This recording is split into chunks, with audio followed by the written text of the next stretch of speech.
दोस्तों, जब भी आपको भारत में कहीं घूमने का मन करता होगा तो आप क्या करते होंगे? आप फटाफट ट्रेन या बस का टिकट बुक करते होंगे और सामान पैक करके निकल जाते होंगे।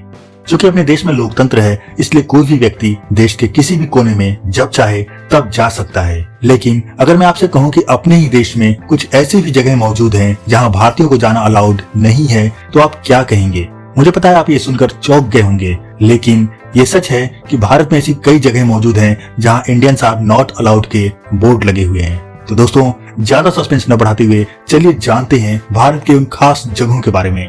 नमस्कार दोस्तों, मेरा नाम है राहुल और आप देख रहे हैं सच्ची खबर यूट्यूब चैनल। तो चलिए शुरू करते हैं आज का ये वीडियो।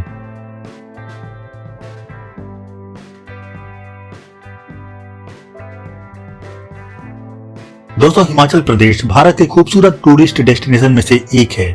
यहाँ की खूबसूरती लोगों को अपनी तरफ बेहद आकर्षित करती है। इसी हिमाचल के कुल्लू में बसा एक छोटा सा गांव है कसोल। टूरिस्टों की पहली पसंदीदा जगहों में से एक कसोल गांव के बारे में एक बात आपको सबसे ज्यादा हैरान करेगी कि यहाँ भारतीयों से ज्यादा इजरायली लोग घूमते हुए दिखाई देते हैं। यहाँ इजरायली लोगों की संख्या भी अच्छी खासी है, जिस कारण इस गाँव को मिनी इजराइल भी कहा जाता है। दोस्तों, इसी कसोल गांव में एक रेस्टोरेंट है जिसका नाम है फ्री कसोल कैफे। इस रेस्टोरेंट में सिर्फ और सिर्फ हिब्रू भाषा में लिखे हुए बैनर और मेन्यू मिलते हैं और तो और यहाँ इजरायली डिश ही खाने को मिलते हैं। यह रेस्टोरेंट भारत की उन चुनिंदा जगहों में से एक है जहाँ भारतीयों के आने पर बैन लगा हुआ है। इसका मतलब यह है कि इस रेस्टोरेंट में किसी भी इंडियन टूरिस्ट को एंट्री नहीं मिलती है। इस कैफे में जाने के लिए अपना पासपोर्ट दिखाना पड़ता है। साल 2015 में जब ये मामला मीडिया में आया था, तब इस कैफे के मालिक ने इस बैन के पीछे का जो कारण बताया था वो हम भारतीयों के मुंह पर एक करारे तमाचे के जैसा था।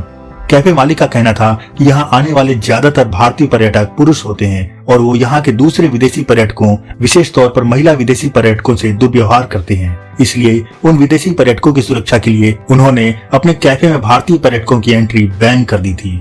दोस्तों, यह एक जेन्युइन कारण था जिस कारण सरकार ने भी इस रेस्टोरेंट को बैन जारी रखने की परमिशन दे दी। दोस्तों, तमिलनाडु की राजधानी चेन्नई कहने को तो भारत का ही एक हिस्सा है, लेकिन यहाँ भी कई ऐसे होटल और लॉज मौजूद हैं जहाँ भारतीयों के आने पर प्रतिबंध लगा हुआ है। इसमें सबसे मुख्य है ब्रॉडलैंड लॉज। दरअसल यह लॉज पुराने समय में राजा महाराजा का महल हुआ करता था, जो आज के समय में एक होटल बन गया है और यहाँ भी नो इंडियन का बोर्ड लगा हुआ है। यहाँ पासपोर्ट के आधार पर ही रहने की अनुमति मिलती है। इंटरनेशनल स्टैंडर्ड के इन होटल और लॉज में भारतीय सैलानियों का प्रवेश निषेध है। यहाँ सिर्फ विदेशियों को ही रहने के लिए कमरे दिए जाते हैं। दोस्तों, अगर आप भारतीयों से भारत के अंदर सबसे पसंदीदा टूरिस्ट डेस्टिनेशन के बारे में पूछेंगे तो आधे से ज्यादा लोग गोवा का नाम लेंगे। लेकिन इसी गोवा में बागा बीच, अंजुना बीच, आरामबोल बीच, कैंडोलिम बीच सहित कम से कम 15 ऐसे बीच मौजूद हैं जहां इंडियंस बैन है। उन बीचेज को फॉरेनर्स ओनली बीच का नाम दिया गया है। इन बीचेज पर सिर्फ विदेशी लोगों को ही एंट्री मिलती है। मजे की बात यह है कि इन बीचों की रखवाली गोवा के स्थानीय लोग ही करते हैं। कई बार वहां देशी पर्यटकों को जाने से रोकने के लिए वहां के लोग स्थानीय गुंडों की मदद भी लेते हैं। इस बारे में स्थानीय लोगों का कहना है कि इन बीचेज पर विदेशी पर्यटक वेस्टर्न ड्रेस और बिकिनी पहने होती हैं, जिस कारण भारतीय पुरुष यहाँ आकर उन्हें घूरते और छेड़खानी करते रहते हैं। उन लोगों का कहना है कि विदेशी महिला पर्यटकों को इन सब से बचाने, गोवा में विदेशी पर्यटकों के ज्यादा से ज्यादा आने को प्रेरित करने और उन्हें सुरक्षा मुहैया कराने के लिहाज से ऐसे कदम उठाए जाते हैं। दोस्तों, इन बीचों की सुरक्षा में तैनात लोकल लोगों ने तो अपनी बात बता दी। आपका इस पर क्या कहना है? कमेंट करके जरूर बताइएगा। दोस्तों, पुडुचेरी में फ्रेंच और भारतीय वास्तुकला का मिश्रण देखने को मिलता है, लेकिन गोवा की तरह ही यहाँ के कुछ बीचेज पर भारतीयों का जाना मना है। यहाँ सिर्फ विदेशियों को ही जाने की इजाजत मिलती है। इन बीचों पर भारतीयों के बैन के पीछे भी गोवा की ही तरह विदेशी पर्यटकों को छेड़खानी से बचाने वाला तर्क दिया जाता है।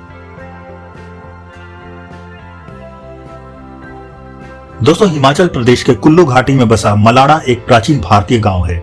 ऐसी मान्यता है कि इस गांव को अलेक्जेंडर यानी सिकंदर ने ईसा पूर्व 326 में बसाया था। इस गांव के लोगों की भाषा कंसी है, जो दुनिया में कहीं और नहीं बोली जाती है। इस गांव के लोगों को ये बिल्कुल भी पसंद नहीं है कि कोई भी बाहरी लोग यहाँ आकर उनके सामान को छुए।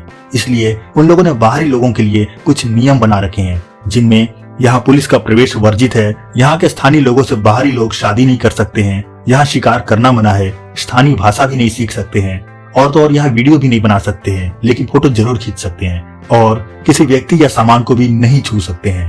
दोस्तों, इस गांव की आबादी महज 1700 है और ये लोग नहीं चाहते हैं कि उनकी आबादी में मिलावट हो। इसी वजह से बाहर के किसी भी लोग, चाहे वो भारतीय हो या दूसरे देश के नागरिक, उनको अंदर आने की अनुमति नहीं दी जाती है।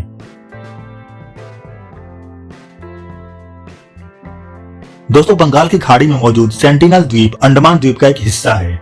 घने जंगलों से भरा यह द्वीप एक बहुत ही खतरनाक आदिवासी समुदाय सेंटिनल जाति के लिए फेमस है। सेंटिनल आदिवासी बाहरी दुनिया के साथ किसी भी तरह का संबंध नहीं रखना चाहते हैं। वो बरसों से इस इलाके में अकेले रह रहे हैं। मिलने जुलने को लेकर वो इतने प्रतिरोधी हैं कि कई बार बाहरी दुनिया के लोगों को देखकर उन्होंने हमला कर दिया था। ऐसा कहा जाता है कि सेंटिनल लोग इतने खतरनाक होते हैं कि वहां जाने वाले लोगों को मार कर खा जाते हैं।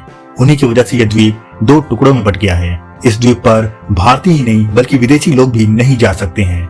साल 2018 में इस इलाके में कदम रखने की वजह से एक अमेरिकी नागरिक जॉन एलन को अपनी जान से हाथ धोना पड़ा था। उसके बाद से ही सेंटिनल आइलैंड जबरदस्त सुर्खियों में आ गया था। दोस्तों, चूंकि सेंटिनल एक प्राचीन आदिवासी समुदाय है, इसलिए भारत सरकार ने भी इनके संरक्षण के लिए इस इलाके में बाहरी लोगों के जाने पर पाबंदी लगा रखी है।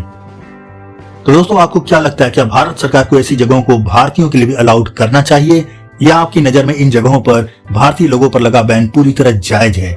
कमेंट करके जरूर बताइएगा। वीडियो पसंद आया हो तो इसे लाइक और शेयर जरूर करें, और चैनल पर नए हैं तो सारे सब्सक्राइब करें और बेल आइकन जरूर प्रेस करें। फिर मिलते हैं अपने अगली वीडियो में, तब तक के लिए गुड बाय, जय हिंद।